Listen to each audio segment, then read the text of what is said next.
Hey everyone, and welcome back to another modix video. Today we have once again another Killjoy guide for you guys, and in today's video we are bringing you 15 Killjoy tips and tricks that you probably don't know. So just wanted to say a huge thanks for all the support you guys have been showing on my recent Killjoy videos. I really appreciate it. We finally hit 3,000 subs and we're close to 3.5k. So if you haven't already, be sure to subscribe with notifications on because we're posting daily Valorant content to help you guys get better at the game. So in the next few days, I'm going to be continuing the series that we have been going with about how I'm teaching you guys how to play Killjoy on all of the maps. So just stay tuned for that. But let's go ahead and get right into these tips. So our first tip for this video is to place your turret and alarm bot to watch your flanks on offense. This is a great thing that you can do because you don't want players flanking you whenever you're attacking sites, because those players from, like, let's say you guys are attacking A site, you don't want the players from B site coming up behind you and sneaking up. You want them peeking from like CT areas, because since you're attacking, you want them coming from CT areas because you can already get those covered while you're peeking areas. So overall, it's just a great thing to do.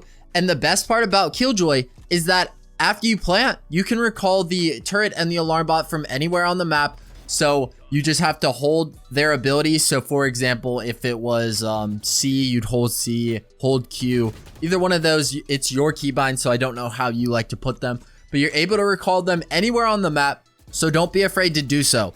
The one problem with this is that there is a 20-second cooldown, so just keep that in mind whenever you're wanting to plant again. You might just have to wait for 20 seconds and just have to rely on your weapon. But Killjoy is definitely one of those agents where you just have to outplay people. Let's say they see your turret on a flank. They probably won't be expecting the turret on site at the early games, like as people are still figuring out how to counter Killjoy and how to play with her. So that's our first tip. Our next tip is the ultimate can tell you how many players you detained. So let's say that a player was detained. It's going to show up right here as you guys are seeing on your screen right now. And be sure to look at this because it can tell you who you need to go hunt for. So let's say one person got detained. You at least get one free kill this round. Go in and hunt them down because they do not have a weapon for like 8 seconds. Right around 8 seconds, they will not have a weapon, resulting in an easy kill. But honestly, nobody should ever be getting hit by this. You have enough time to just run away if you're playing against the ultimate. Just run away, treat it as like an insta-death, kind of like Brimstone's ultimate. But yeah, that's second tip. For our third tip, we have throwing nanoswarm grenades inside of objects. I've been showing you guys a lot of this whenever we're doing our defensive setups for our videos, such as the ascent defense and then bind setups. So if you guys didn't already see those will be linked in the info card at the top right hand corner of your screen right now, along with all of our other Killjoy guides. So be sure to go check those out. But you want to throw nanoswarm grenades inside of objects so that players don't know where they are. They're going to be able to hear them, but they won't be able to know exactly where they are because they're not going to be able to see them. Right now, the nanoswarm grenades are great because they go into stealth mode and they're so hard to be seen because, like, I know bind, you can throw it inside of the truck, and that is a huge spot because you can't shoot it, I do not believe. It's so hard to shoot. So that's why I always recommend to throw those nanoswarm grenades inside of objects. Moving on to our next tip, we have placing turrets high up so that players are required to flick horizontally and vertically if they're trying to secure the kill. So a huge example that I've already given is on our ascent lineup. Whenever we are defending B site, I believe, you go ahead and place it on top of the two like barrels. And this way it's above head level and you're kind of chilling on head level. The turret is going to be shooting first. So then they're going to try to put their crosshair on the turret to destroy it. And then if you peek along with it, they have to flick horizontally and vertically in order to reach your head. So it's a great thing to play off this turret. And you just want to make sure that you're not putting it at head level, because then it's just one easy flick to the head and you're pretty much as good as dead.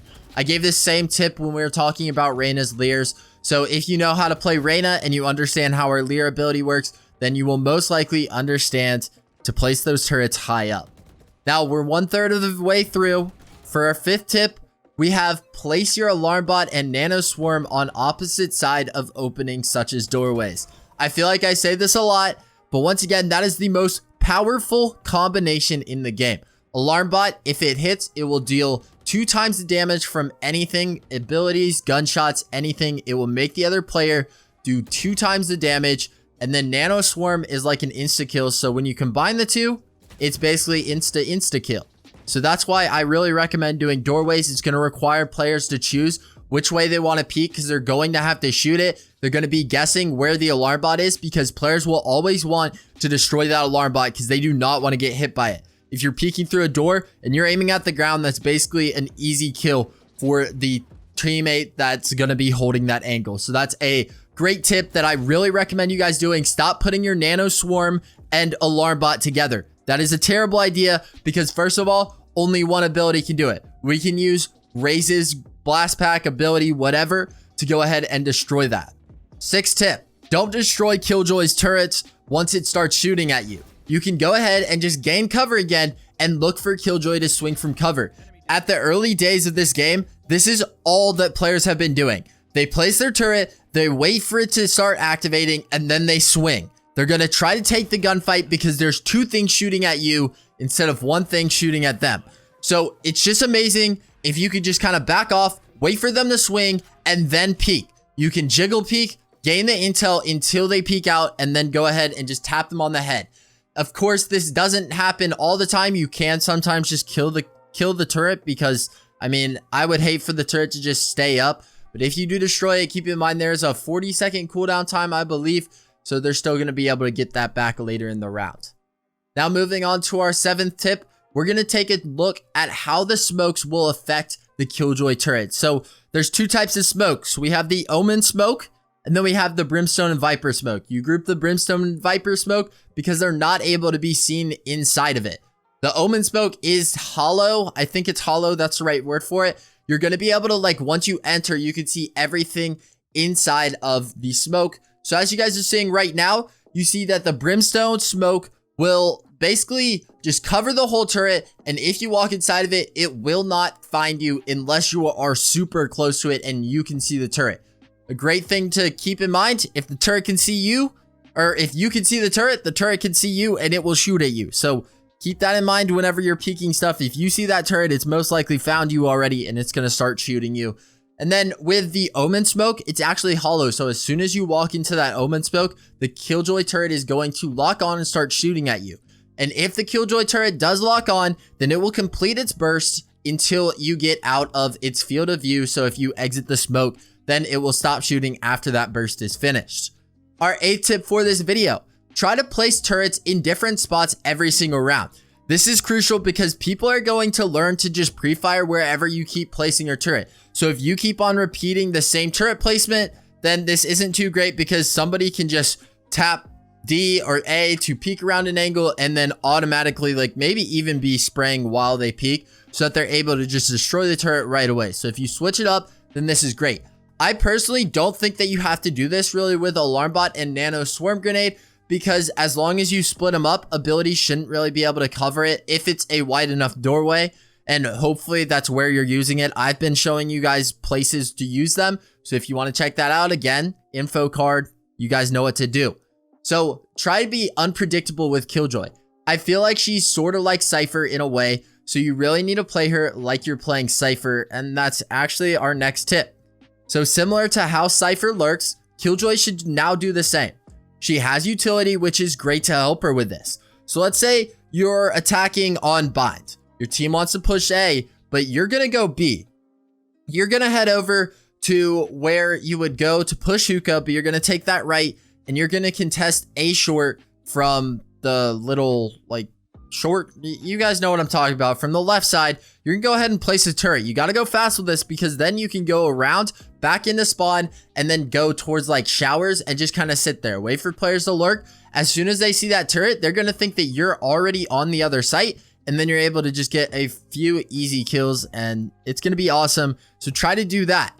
And another tip regarding Cypher is to send Cypher to the opposite side on defense. I believe that we're going to start seeing a triple sentinel comp meta, if that makes sense. So we're going to have a Sage, Cypher, and now Killjoy, just because you are going to get very lucky if you can get a few rounds on offense. If you go up against these guys, you're going to really have to struggle and just push through sites really quickly in order to counter it. I'll be making a whole video on the triple comp or triple sentinel comp later down the line. So be sure to subscribe with notifications on if you're interested in that. Moving on, we've already talked about rays in this video a bit, but be sure to use rays grenades to rain down the smaller grenades to destroy the ultimate. If you throw the rays grenades in the air, then it will blow up, and once it blows up, there's 4 smaller grenades that pop open. If you guys didn't know about rays, there you go. And these will not explode until they hit the ground. So if you can figure out how, let's say on ascent, we're going to push on the right side, we're going to go ahead and push. I'm pretty sure that's A side to the right. You guys can correct me if I'm wrong. My mental picture is just blocked right now. But on those doors, you can chuck it straight up, let it explode in the air, and then it just rains down 4 smaller nades that will destroy the utility. So be sure to use this if you keep on dying to Killjoy and you still want to push the same side as her. Now, let's say that a team keeps beating your hold on A site, but you play B site. So you can go ahead and go and place your utility on A site and then rotate back to B site. And I know I've been saying site a lot, so I'm going to try to stop. So if they push A right away, then great. You basically use your utility to try to prevent the push. But if they don't, you can just recall your utility across the map and just wait for the cooldown. This is definitely going to help whenever you're really getting dominated and maybe you're solo queuing. We all hate how there's very little communication. So if nobody's saying for you to rotate, go ahead and just place those utility because they can gain you intel as well. So that's another great thing to keep in mind. Now moving on, we have 3 last tips to go over. And our next tip is to learn setups for every site. This way you'll be able to get everything done before the buy round ends. This goes in hand with our last tip where we want to rotate to a different site after placing our utility. If you can figure out your setups, then you're going to be able to put them down as quickly as possible. You're going to get in the habit of doing them. You're going to get faster every single time. And then it's going to allow you to head over to the right site that you want to play. This is how I recommend just getting good. Just learn setups for every single site on every single map. This is going to help you out. And I've already got you guys covered with the videos. 2 more coming out in the next 2 days. So be on the lookout for that. Our 14th tip is probably my most important tip for really countering Killjoy. And it's to listen for audio cues. Audio will help you out so greatly because whenever utility goes into stealth, it makes sound even more important. They have this saying that once you lose one of your senses, your other senses are heightened. And this is the case when it comes to playing against Killjoy. You cannot see the utility until you get in range, but once you're in range, you're basically already screwed. So you're going to want to listen to those audio cues, get close enough, try to figure out where they are, and then use your utility accordingly in order to really try to counter that utility and not get hit by it. You do not want to be dying to Killjoy's utility, so you really need to learn how each agent should counter other utilities by Killjoy. And I think I'm going to be making this video as well. I have a ton more Killjoy content planned, and I hate to keep on telling you guys to subscribe, but if you want to see that, you need to subscribe with notifications on. So that's going to be 14 tips. We still have 1 more left. And that's just for you Brimstone players. I wanted to go ahead and talk about it. I know that there was a misunderstanding in the community. Everyone thought that Brimstone's ult was going to be able to kill just Killjoy's ultimate. It was as easy as just figuring out where it was and then popping the ultimate and destroying Killjoy's main really defense when it comes to solo holding sites. You were just able to do that and call it a day, but this is not the case. Brimstone ult will not kill Killjoy's ultimate. So although this was a pretty good counter, it's not. And I'm going to go ahead and throw just a few more ultimate ideas out there. Reyna's dismissibility does not allow you to disregard Killjoy's ultimate effects, and Phoenix's ultimate does the same. So one thing with Killjoy's ultimate is that even though a Phoenix might ult outside of the ultimate, if he uses run it back and then pushes inside and gets hit by the ultimate, when he returns from the detained state after he dies, he goes to his last spot. You guys know how the Killjoy ultimate works. He's still going to be detained in his new spot. So it's not that great. And there's not really a counter to Killjoy's ultimate just yet, but we're going to figure it out and we'll let you guys know. That's going to wrap it up for our 15 tips for Killjoy. Hopefully this video did help you out understand Killjoy a bit more. I was trying to give some Killjoy tips and tricks and then some counters to Killjoy, and hopefully I was able to do that. Let me know what videos you guys want to see next. I don't want to make this video too long, so thank you so much for watching all the way through. and I will see you all in the next one.